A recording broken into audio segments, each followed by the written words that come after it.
29ാമത് IFFK അതിൻ്റെ അവസാന ദിവസങ്ങളിലേക്ക് കടക്കുകയാണ്. തങ്ങളുടെ ബക്കറ്റ് ലിസ്റ്റിലുള്ള സിനിമകൾ കണ്ടു തീർക്കാനുള്ള ഓട്ടപ്പാച്ചിലാണ് സിനിമാ ആസ്വാദകർ.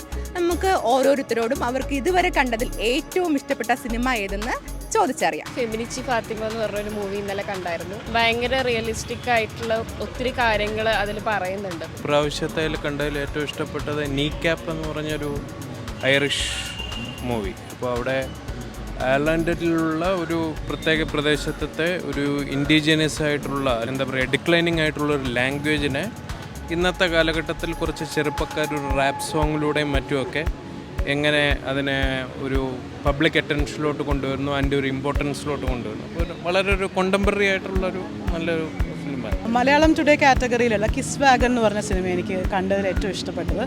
അത് മിഥുൻ മുരളി എന്ന് പറഞ്ഞ ഡയറക്ടർ സിനിമയാണ്. എവരി വൺ ലവ്സ് തൂത എന്ന് പറഞ്ഞൊരു മൂവി ഭയങ്കര രസമായിരുന്നു. അത് ഒരാൾ എല്ലാ ഫ്രെയിമിലും ഒരാളേ ഉള്ളൂ മെയിനായിട്ട്. ആ പുള്ളിക്കാരെ വെച്ച് നന്നായിട്ട് ചെയ്തിട്ടുണ്ട്. പിന്നെ ദ സബ്സ്റ്റൻസ് എന്ന് പറഞ്ഞ മൂവി ഉണ്ടായിരുന്നു.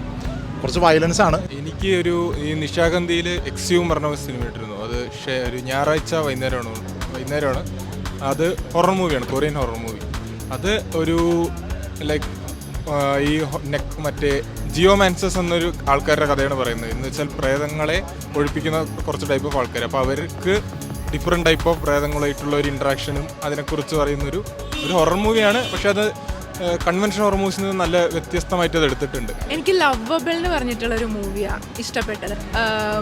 ഒരു ഫീമെയിൽ ഗെയ്സ് എന്ന് പറയാൻ പറ്റുന്ന, അല്ലെങ്കിൽ ഒരു സ്ത്രീയുടെ പെർസ്പെക്റ്റീവിൽ നിന്നും ഒരു ബ്രോക്കൺ റിലേഷൻഷിപ്പിനെ എക്സ്പ്ലോർ ചെയ്യുന്ന ഒരു മൂവിയായിരുന്നു അത്.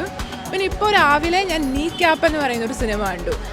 ഒരു കൊമേഴ്ഷ്യൽ സിനിമയുടെ ബാനറിലോ, അല്ലെങ്കിൽ കൊമേഴ്ഷ്യൽ തന്നെ പറയാൻ പറ്റില്ല, പക്ഷെ എന്നാലും കുറച്ചും കൂടെ ഓഡിയൻസിന് എൻ്റർടൈനിങ് ആയിട്ടുള്ള ഒരു രീതിയിൽ എങ്ങനെയാണ് ഒരു സിനിമയിലൂടെ നമുക്ക് രാഷ്ട്രീയം പറയാൻ സാധിക്കുക എന്നുള്ളത് നീ ക്യാപ്പ് എന്ന് പറയുന്ന മൂവി നന്നായിട്ട് കാട്ടിത്തരുന്നുണ്ട്. ഞാൻ കണ്ട ഫിലിം അങ്കമാൾ എന്ന് പറഞ്ഞൊരു ഫിലിം കണ്ടു. അത് തമിഴ് ലാംഗ്വേജിൽ. അപ്പോൾ എനിക്കതിൻ്റെ ഭയങ്കര രസമായിട്ട് തോന്നി. അതായത് ഭയങ്കര വിഷ്വലി ഭയങ്കര ബ്യൂട്ടിഫുള്ളായിട്ട് എടുത്തു വെച്ചിട്ടുണ്ട്. പിന്നെ പെർഫോമൻസ് ആയാലും ഭയങ്കര എന്താ പറയുക ലൈവായിട്ട് തോന്നി. നല്ലൊരു എക്സ്പീരിയൻസ് ആയിരുന്നു. മലയാള സിനിമയിൽ എടുത്തതിന് ഫെമിനിച്ചി ഫാത്തിമ നല്ലൊരു നിലവാരമുള്ള ഒരു സിനിമയായിരുന്നു. അതേപോലത്തെ ഒരു വിയറ്റ്നാം പടം ഉണ്ടായിരുന്നു. അതേപോലെ ഹോളി കൗ, ഇപ്പോൾ ഏറ്റവും ഇഷ്ടപ്പെട്ട ഒരു പടം ഇതുവരെ കണ്ടിരിക്കുന്നത് ഹോളി കൗ എന്ന് പറഞ്ഞിട്ടുള്ള ഒരു പടമായിരുന്നു. അപ്പോൾ ഇന്നലെ ഞങ്ങൾ കണ്ട ഫെമിനിച്ചി ഫാത്തിമയാണ് കണ്ടതിൽ എനിക്ക് ഏറ്റവും ഇഷ്ടപ്പെട്ട സിനിമ എന്ന് പറയുന്നത്. ഒട്ടും ലാഗില്ലാതെ പറയേണ്ടത് കൃത്യമായിട്ട് പറഞ്ഞ്, ഫെമിനിസ്റ്റ് എന്ന് പറയുമ്പോൾ നമ്മൾ സാധാരണ നമ്മുടെ എല്ലാ സിനിമകളിലും കാണുന്നതിൽ നിന്ന് വ്യത്യസ്തമായിട്ട് കറക്റ്റായിട്ട് പറയേണ്ട അവരുടെ രാഷ്ട്രീയം പറഞ്ഞു വെച്ചു.